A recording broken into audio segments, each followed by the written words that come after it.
Hi there. My name is Maddie Clifford, and welcome to the very first episode of Interview with the Muse. This podcast, this community is for artists and creatives when curiosity is contraband. The purpose of these episodes and of my entire process is really to alchemize disconnect and despair into solidarity and world making. And if that intrigues you in any way, I also want to share something pretty vulnerable to me and scary, which is I am going to ask for your help. For some reason, it's hard for artists to ask for help. It's hard for people with a personality like my own. I'm an Aries. I'm a go-getter. I'm the type of person that's on the front lines, and I'm kind of like avant-garde, and I like to start new things. But sometimes I do it without asking for help. And so I know that it's a difficult time for a lot of folks, but if you have any ability to support me, I would really appreciate it. And that doesn't have to be money. It could also be liking, sharing, engaging with this Substack, reading my articles and letting me know what you think, because attention is a form of currency in our society right now. But if you have the ability, you can also subscribe for just $8 a month, and you will get a bunch of really, really helpful content. And I will be starting to make content that is specific to subscribers. And yeah, it's just something that will really help me sustain this process for the long haul, because I know for a fact I have a lot to offer people and it is extremely valuable. I've been an artist for over 20 years. I'm originally from Seattle, Washington. I do anything having to do with words, sounds, and ceremonies. I have rapped, I have acted, I have done comedy sets, I have done speeches at the Capitol. Anything having to do with word, sounds, and ceremony. I swear, that's my artistic medium for sure. And the idea of interview with the muse came to me because I thought about the concept of the muse, like the in Greek mythology, which that's for another episode. But just to give you the gist of it, this idea of artists as the inspirers. And in some ways, that can be a positive thing, but in other ways, it can open the gates for artists to be exploited, for artists to feel undervalued, especially artists that don't come from means, that are working class, that really struggle to navigate their careers, whether they're a new, emerging, or advanced artist. No matter what age an artist is, there's a lot of difficult situations that we face, and there's a lack of support. And why this is important right now in particular is because we're dealing with a society in which fascism is being normalized and right in front of our very eyes. And most people think that art is just this frivolous extracurricular activity, or being curious and creative and doing things that are outside the box is just like a silly little pastime. But in reality, I've seen a lot of parallels between the artistic process, not just the product, the end result of art, but also the process of creating art. I've seen parallels with the process of organizing and organizing towards systemic change, whether it is racial justice, or even the way that labor unions organize for higher wages, or protections. These are all things that they're processes. Sometimes we have wins, but sometimes we're just going through the process of politicizing people. And that does require thinking outside the box. And we can use artistic mediums and processes to help us not just get ourselves to think out of the box, to get ourselves to abolish the police in our own head, the critic, the perfectionist, but also so that we can organize people and build solidarity, so we can build the worlds that we want and resist all of the despair that is around us. I hope that I pitched this podcast to you. I'm kind of impressed with myself. I'm not going to lie to you. But this particular episode is actually going to focus on self-definition. I actually have a post that I did about self-definition that you can check out on Interview with the Muse's main website. And the reason I want to talk about self-definition is because I think self-definition is related to telling stories. And why stories matter is because human beings don't really understand the world based on like statistics or facts. We tend to understand, this is like since ancient times, by the way, we understand things in terms of stories. That's why I reference Greek mythology, but any culture on earth, any society, they really have a lot of stories that they use to conceptualize the world around them.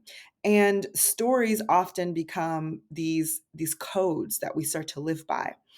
And the way that this has to do with the self, especially as an artist, if you're just starting out, if you're doing something brand new that you've never done before, defining yourself is extremely important. And in the corporate world in marketing, they might call that branding. I'm not a big fan of the term branding. It doesn't give me warm, fuzzy feelings, right? But in a way, we really do need to think about how we're defining ourselves when we're stepping out and really just saying, this is who I am. I'm an artist. I'm a creative. And what that requires is that you name who you are and name who you are not, because otherwise people are going to actually apply their own definitions and their own stereotypes onto you. And I have firsthand experience with this. It definitely happens. And that's why it's good for you to take a little bit of time to think about how you want to define yourself. And so the story of your name is one of the ways that you can do that. Okay, so I want to tell a little story about my name. I go by Maddie Clifford. That's my government name, kind of, even though Madeline Clifford is my full name. But I also have an artist name. So, especially if you're an artist, having a name, an alias, can be really impactful. And the reason that artists do this is to differentiate maybe themselves from their government persona or their status quo persona. But sometimes some artists like Kendrick Lamar, they might use their actual government name as well. So it's really up to you. But when it comes to my artist name, Mad Lines, one of the reasons why I picked that name was because of the fact that mad, the word mad, MAD, has three meanings to me. So the first meaning of mad has to do with the idea of anger. And anger is such a misunderstood emotion. Oftentimes, anger is at the surface level, and underneath anger, there are so many complex emotions like grief or righteousness. Or, oh, one of the things that fascinated me is I read once that anger was developed in terms of like us evolution as human beings. It was used as something to protect us so that we wouldn't get screwed over in bargaining, right? So anger is, it's allowing us to pay attention, right? And MLK, Martin Luther King Jr., said that if you're not angry, you're not paying attention, right? So if we examine our anger and not lash out at other people, not hurt ourselves with our own anger, anger can actually be very useful when we use it with precision, as Audre Lorde talks about. And for me, as an artist, especially Madline is my artist name that I developed especially to write raps. Rapping is all about saying it with your chest, okay? And you really need to have this sense of just solidness in who you are in order to be on stage, in order to demand space, in order to, I feel like raps are almost like these poems, these incantations, because you have to say something in four counts. 1, 2, 3, 4, 2, 2, 3, 4, 3, 2, 3, 4, and so on. And that's a bar. So in the confines of these bars, you have to say something and you have to mean it and it has to be important. And that process is actually pretty complex. And this is an example of other Black artistic forms, which are examples of emergent complexity and do have components of improvisation to them. Okay. So that's the first story of my name. In that story that I just told you, notice that I had characters. Audre Lorde, I reference MLK. There was conflict to that story. Remember, conflict drives a story. Otherwise, it's just a rambling, right? What is the conflict? There wasn't a setting, but I could add settings if I wanted to. But I just want you to think about how I told that first meaning of my name, that first definition of my name. The second definition of my name, of mad lines, is the idea of madness. Okay. So madness is like, yeah, just being crazy. And the idea of the artist being crazy, the tortured artist, the starving artist. These ideas are deeply problematic. And I feel like they do contribute to artists being undervalued and artists dealing with a lot of struggles that everyday people don't necessarily experience. And the artistic process isn't innately healing.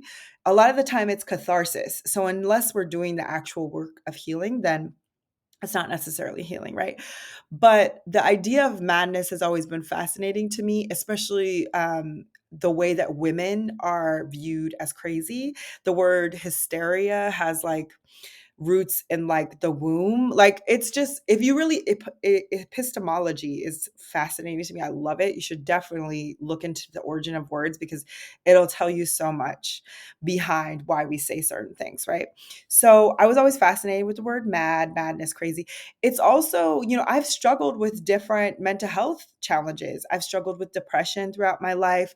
I've struggled with anxiety. And I think it's beautiful for us to accept the challenges that we experience because it also allows us to see the full color spectrum of emotions that we exhibit as people.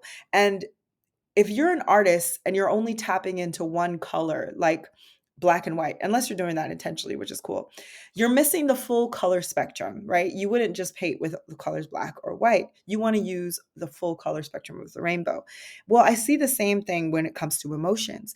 We should be able to feel all of our different emotions and not be afraid of them. And we should also pay attention to how we feel. So, that being said, that word of mad, I think of Nina Simone as a character that I would use to define that idea of madness. Lauryn Hill, like a lot of artists are labeled as crazy.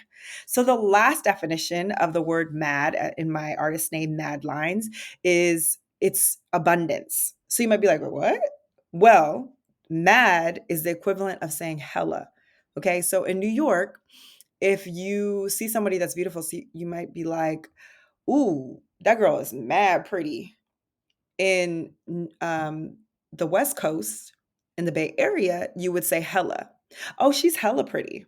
So the word mad and the word hella, it just means abundance, a lot of something. So when I say mad lines, it's kind of like a spell and a prayer for myself to say you have abundant lines. You have abundant, it's a spell against writer's block.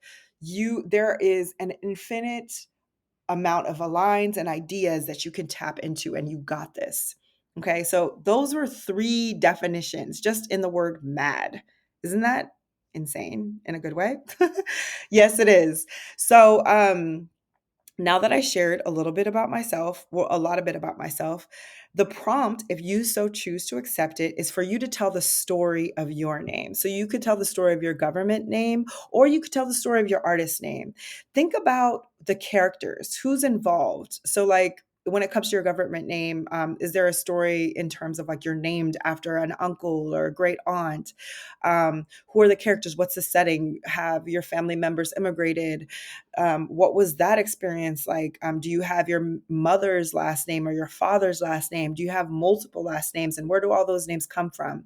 Um, think about the conflict. Think about is there a resolution to your name? Keep in mind, time is not linear, so it doesn't have to be this linear process.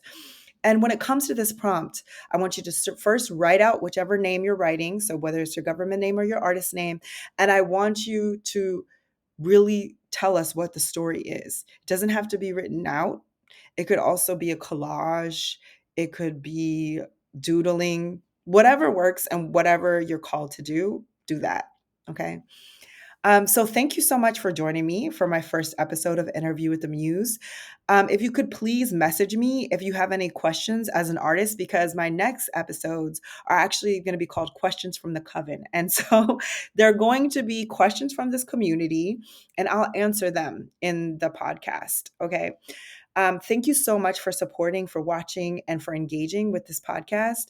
And keep in mind, this is something that I'm starting from scratch, and I could really, really use your support. So if you have any questions, comments, please comment below. Please engage with this post. And keep in mind, our love for one another is more powerful than all the systems conspiring against us. See you in the next episode.